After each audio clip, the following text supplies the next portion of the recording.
Hey friends, welcome back to my channel. Y'all, it's almost planting time. It is 1 week before the estimated last frost date in my area in zone 7. And in this video, I'm going to walk you through the things that I'm going to be doing this week to get ready to plant and the things that I'm focused on 1 week before the estimated last frost date. If you are new here, thank you so much for stopping by my channel. I am so glad that you are here. Please say hello in the comments so I can give you a special hello and welcome, and let me know what city, state, or country you're coming in from. And if you've been here before, listen, thank you so much for continuing to rock with me and support me. Y'all, we almost there. For some of you, you are there. If you are in zones 8 or above, you're already there. Your estimated last frost date has already passed. But if you're in zone 7 or below, then it is approaching. So zone 7 specifically, I am in the state of Tennessee. Anywhere in zone 7, our estimated last frost date is April the 20th. We are literally 1 week away. So let's talk through what we're going to be doing. And you guys know for the last 10 weeks, we have been doing a weekly seed starting challenge where we have been starting seeds together every single week. That's right. Every single week for the last 10 weeks, you and I have been starting seeds together, making sure that we start them at the right time, making sure that we know what to start when. And so if you missed that and you still want to take a part of the challenge and look at the playlist, I will pop the playlist right up here. Before we go any further, they already trying to get me. So let me spray some insect spray.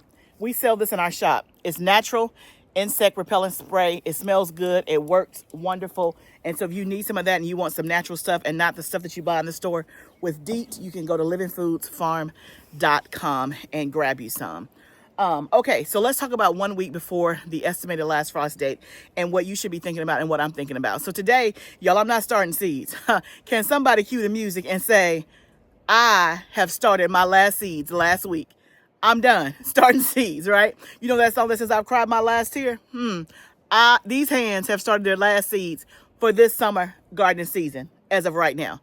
Done with that. I have the evidence in my house to prove that was my last time, okay?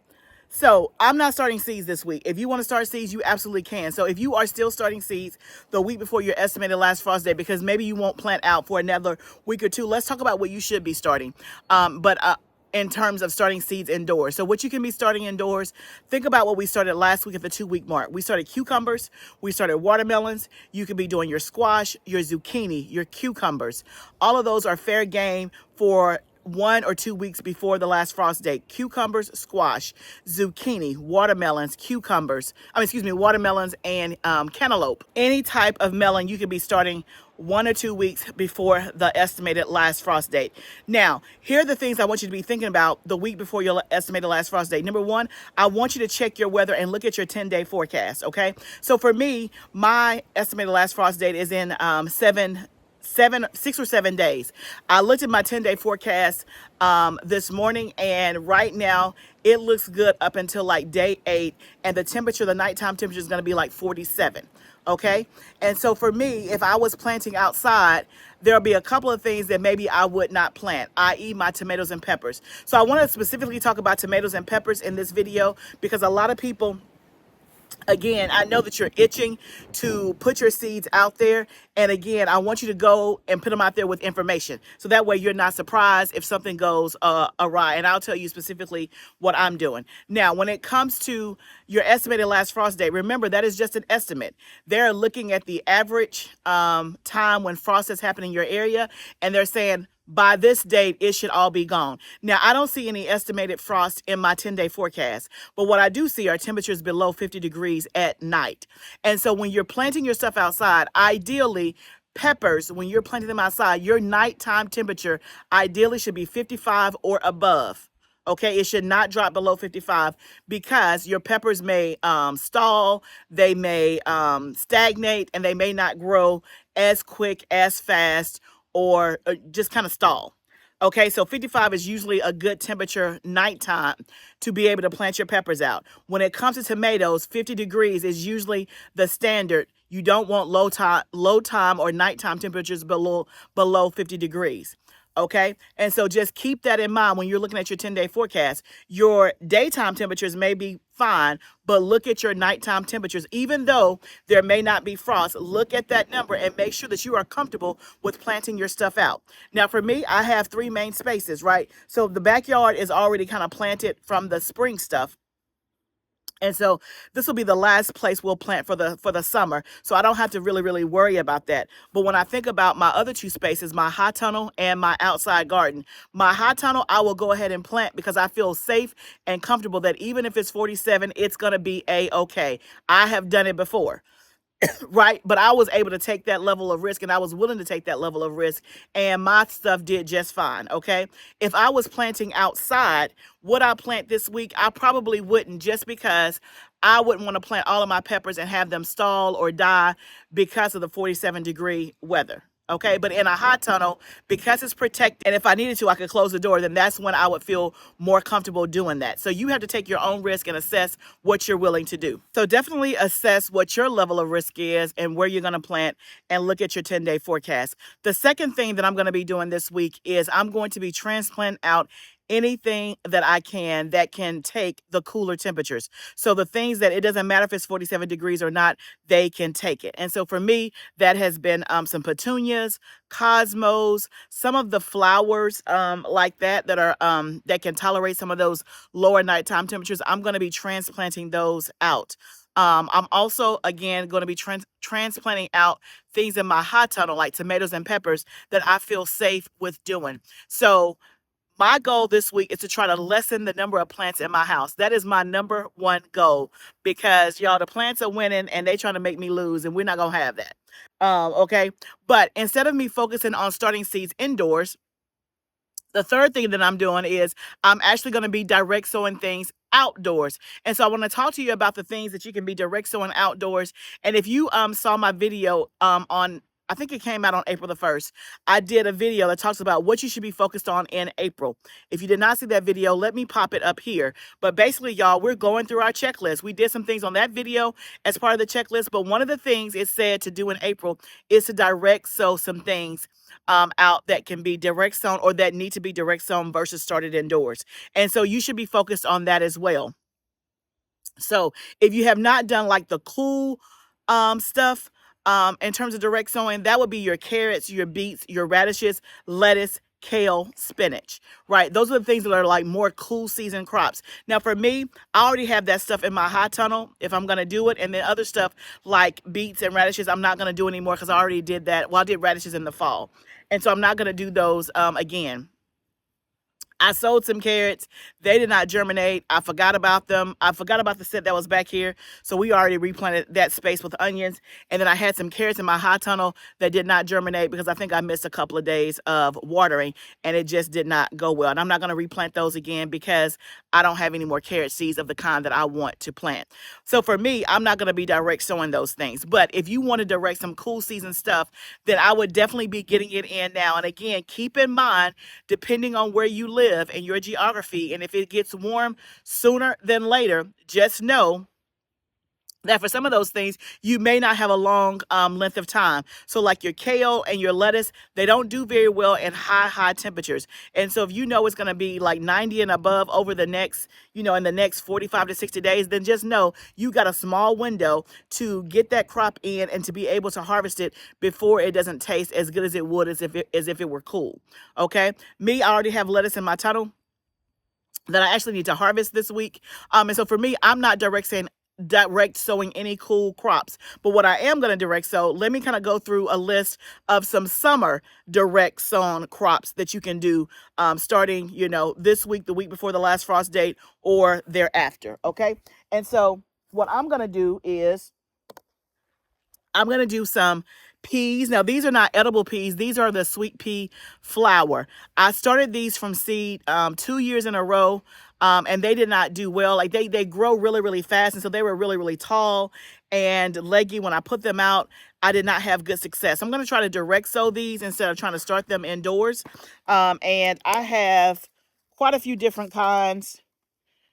I've never done these before, but I want to because I hear that they're beautiful, as well as they have a really good fragrance. So this is butterfly butterfly pea white queen. I have sweet pea perfume delight. I have one called high scent. I have one called royal blend. So between those four, we're going to sow some of these. And again, these do need a trellis. So I'm going to put it in a place where I actually have a trellis. And as a matter of fact, let me show you my new trellis. Let me insert some footage right here so that you can see my new trellis and where it's going to go. So I'm super excited about my new trellis. This is really the first trellis that I've bought. And it wasn't until recently that I'm like, you know what? I want to try a trellis. Now, don't get me wrong. We have used trellises before. You guys have seen those. But those have been like cattle paddle trellises that we have in my outside garden. And then I have one in my high tunnel. So I don't really consider that buying a trellis. It's kind of like making a trellis out of cattle panel. But this right here is more aesthetically pleasing. What? It's cute. Of course, because I like cute stuff. So this is the diamond panel trellis. It's 6 feet tall and it's made out of powder coated steel. And so it's very, very sturdy, for lack of a better word. And so you can put this inside of a raised bed, which is what I'm planning to do. Or you could put it in the ground, like I could put it at the edge of the bed, and so that way it's kind of standing up at the edge of the bed if I wanted to plant, like where you see those tulips in the back. Let's say I wanted to plant cucumbers or beans right there, then they could grow up the trellis in the very back of it. But I wanted it in the trellis, I wanted it in the middle of the raised bed so that I could grow on both sides. And so you see my husband trying to get it in. He had put it together in the house. He said it was relatively easy to put together, only like 2 or 3 pieces. And it comes with these spikes that are in the ground. But I love the fact that it is so tall that things can grow up. And I like the fact that I'll be able to put stuff on both sides. Okay, so my husband gets it in there. He's trying to secure it at the bottom. And the actual trellis is very sturdy and secure. But we notice that when we put in the raised bed, because the soil is so soft, it doesn't feel as secure as we want it to be. You can see that it's swaying a little bit back and forth, and it's a windy day. So we decided to kind of take it off, and my husband's going to actually dig it deeper and make it further down into the ground. Okay, y'all, I'm really excited about my trellis. If you've been here before for the last 4 years or so, you know that I have not done this type of trellis. I've done like a cattle panel trellis that we have in our outside garden, and then I've done one inside my high tunnel that we use for cucumbers, but I have not done anything cutesy.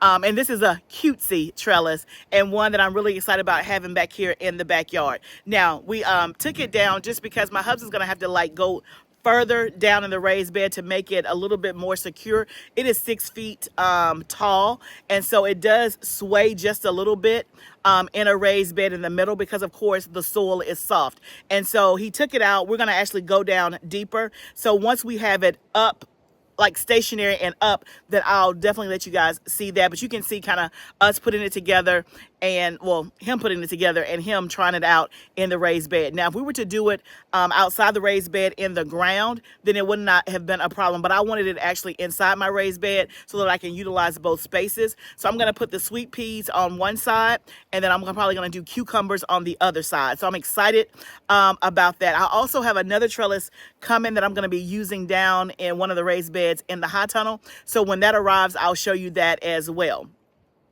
So I'm excited about my little sweet peas. So the other things that I'm going to be direct sowing are my peas and beans. So let's talk about beans first.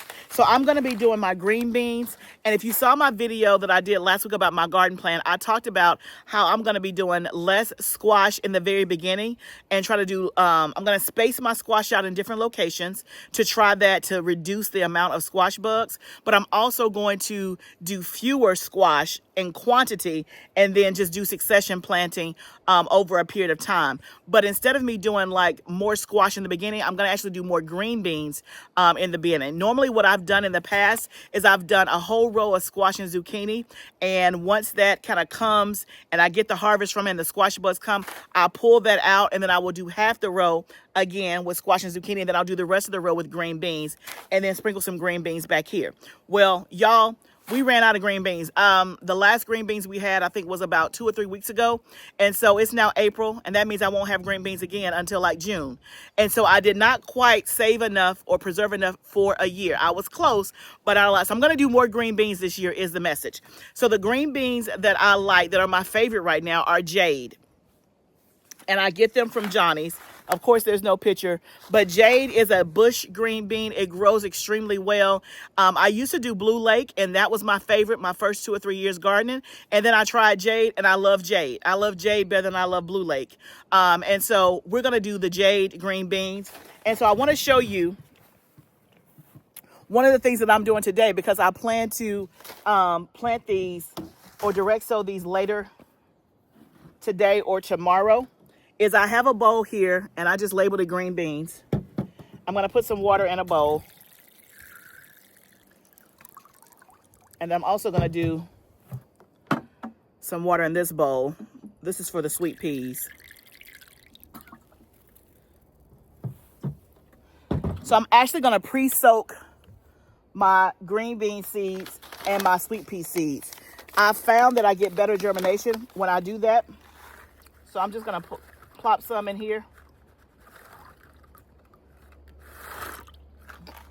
I don't know why I did the whole pack. Well, I didn't do the whole pack, but I did a lot of them. I really didn't mean to do that many, but that's okay. So you can see here, this is what that looks like.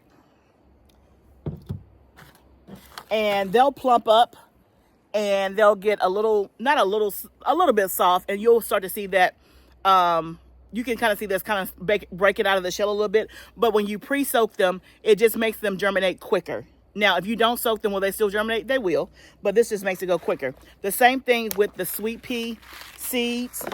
So I'm going to put those in a separate container.